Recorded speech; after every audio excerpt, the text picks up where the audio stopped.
గంగపుత్ర సంక్షేమ సంఘం షెడ్డు నిర్మాణం కోసం ఎన్డీఎఫ్ నిధుల నుంచి 5 లక్షల రూపాయలు కేటాయించిన Adilabad Congress party assembly in charge Kandi శ్రీనివాసరెడ్డికి సంఘం జిల్లా అధ్యక్షులు ఇలుల భోజన్న ధన్యవాదాలు తెలిపారు.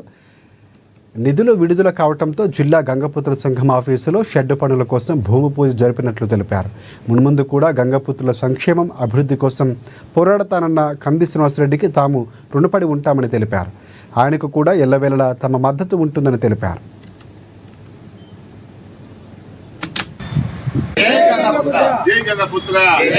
మొన్న జరిగిన కంది శ్రీనివాసరెడ్డి బర్త్డే సందర్భంగా మా యొక్క ఆదిలాబాద్ గంగపుత్ర సంఘంని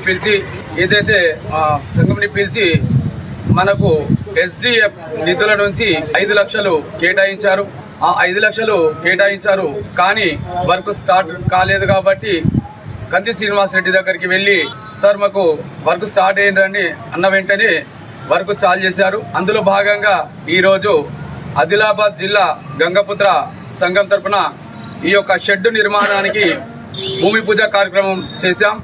ఇందులో భాగంగా ఈ యొక్క భూమి పూజ కార్యక్రమం చేసుకున్నాం. కాబట్టి ఏదైతే ఎస్డిఎఫ్ నిధుల నుంచి డబ్బులు కేటాయించారో వారికి కంది శ్రీనివాసరెడ్డి గారికి మా గంగపుత్ర సంఘం తరఫున కృతజ్ఞతలు, ధన్యవాదాలు తెలుపుతూ ఎల్లవేళలా వారి సహకారం మాకు ఉండాలని, అదేవిధంగా సహకారం ఉండాలని కోరుకుంటూ జై గంగపుత్ర.